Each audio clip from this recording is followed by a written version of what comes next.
Session FC Vaduz, 3-2, magnifique pour Sion. C'est extraordinaire ce qu'ils ont réussi à faire là. C'est un match qui n'a pas manqué d'intensité du début à la fin. Ben non, ils ont pas manqué d'intensité. Il y a pas, on n'a pas eu 2 minutes de répit, ni pour les joueurs de la principauté, les supporters de la principauté qui étaient aussi là, et également tous les supporters du FC Sion et puis le staff du FC Sion, bref, tout le monde. C'était un match tellement intense sous cette chaleur à crever que bah forcément, 3 buts à 2, ça a été dur à aller chercher. Vaduz a longtemps tenu la dragée haute au FC Sion.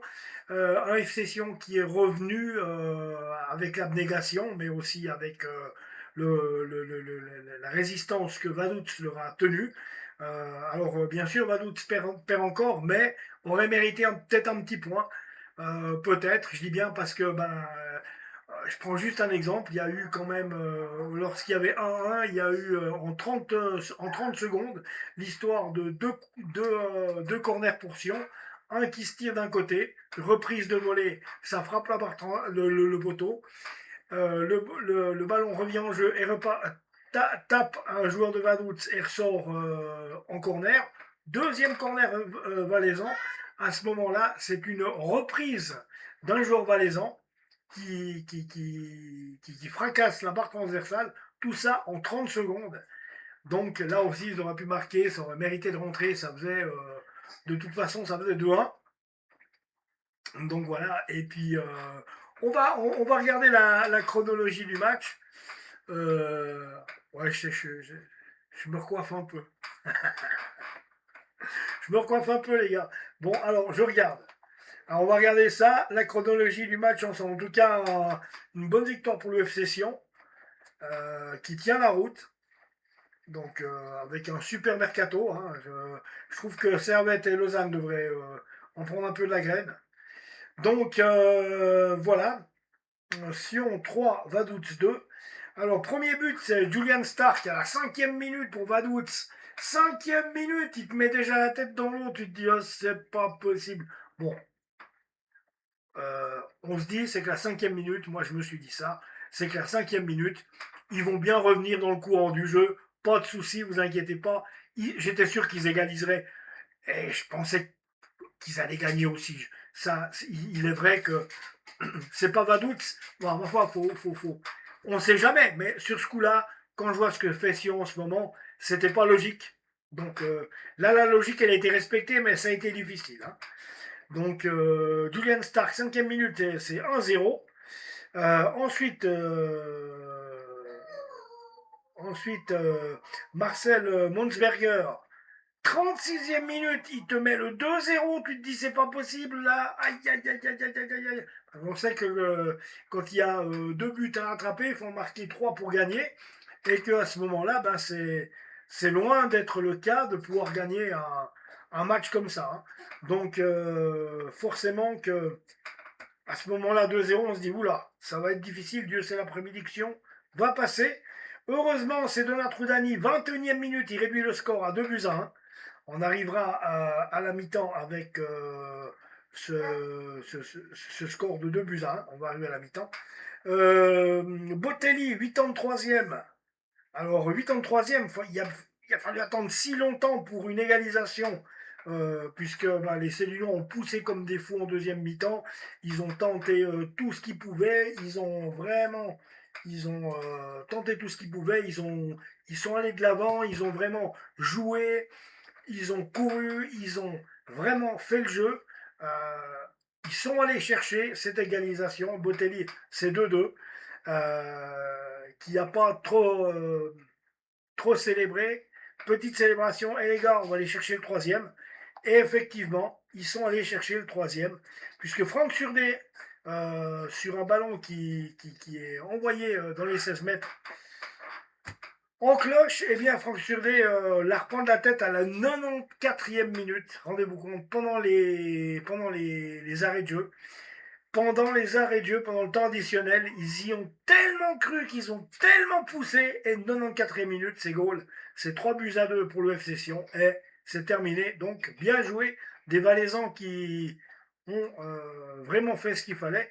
Alors, si on prend les compositions d'équipe maintenant, alors le FC Vaduz qui jouait en 4-3-1-2, donc avec Chafran dans les buts, Hasler en défense, Simani, Berisha et Sawadrogo. En milieu de terrain, on trouvait Cabrera, Mac et Stark, le buteur de la 5e minute.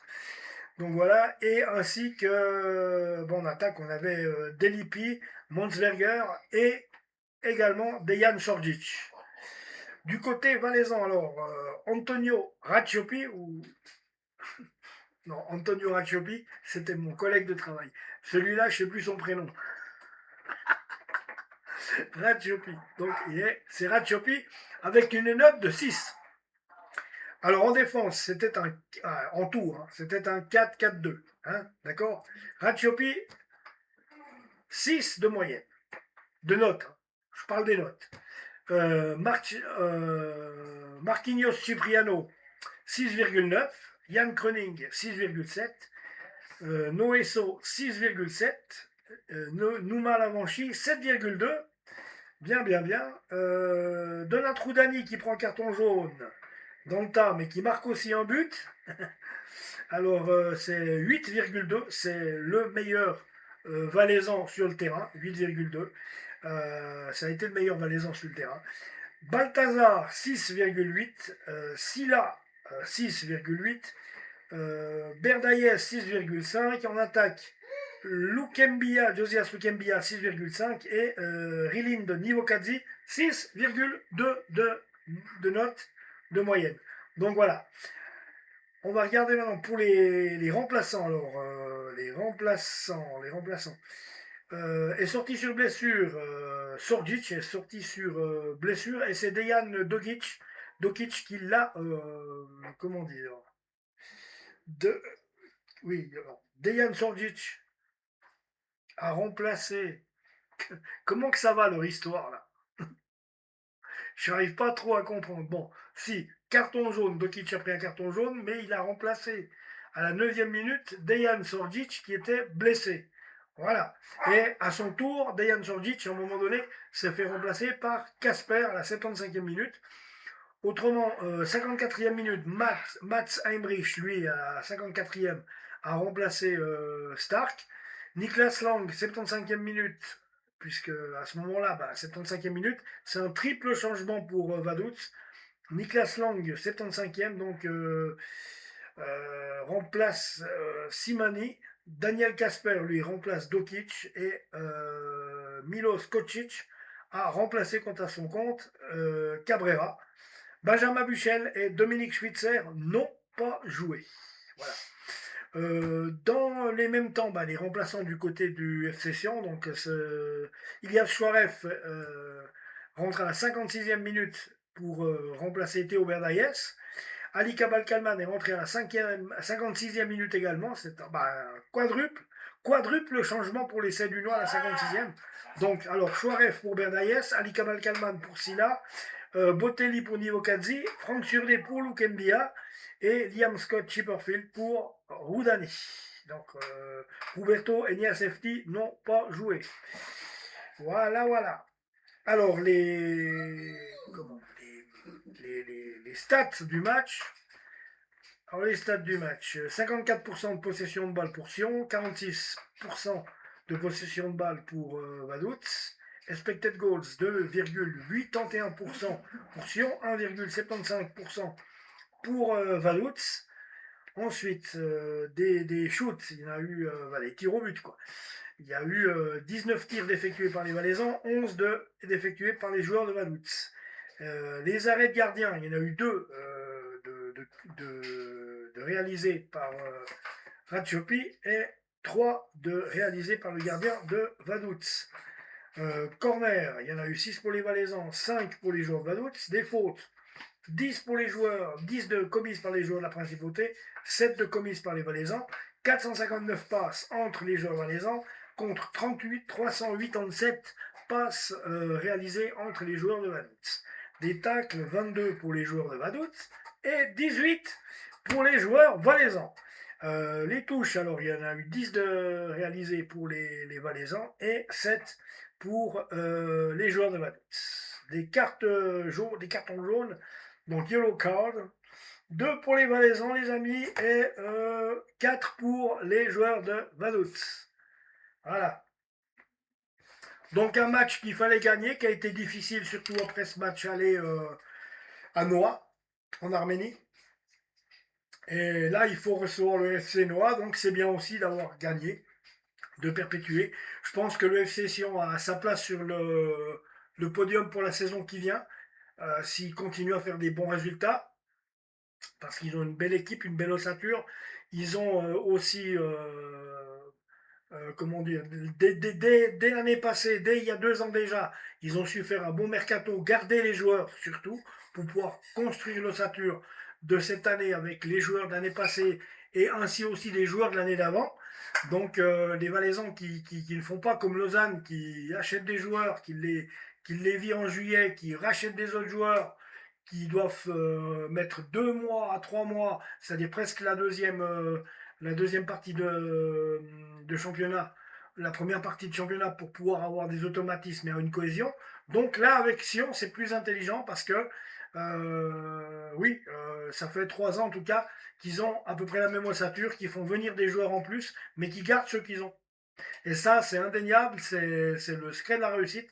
Et aujourd'hui, on le voit, Sion est solide comme un roc, on va dire. Ce que ne sont pas ni Servette, qui se sont loupés dans les 2 derniers mercatos, complètement. Et puis, ben, cette volonté de ne pas vouloir recruter, de ne pas vouloir dépenser d'argent, le Lausanne Sport, qui compte que sur des deuxièmes couteaux. Et puis voilà, c'est tout. Il compte que sur des deuxièmes couteaux, des jeunes, mais ça suffit pas. Et puis, on peut pas avoir ces ambitions-là d'être sur le podium, même si Lausanne fait un bon début de championnat. Faut voir sur la longue. Sion est une équipe qui est faite pour durer. Le Lausanne Sport et Sion, le Lausanne Sport et Servette, il faut vraiment qu'ils se renforcent un peu parce que ils vont se perdre à nouveau dans le méandre de la Super League.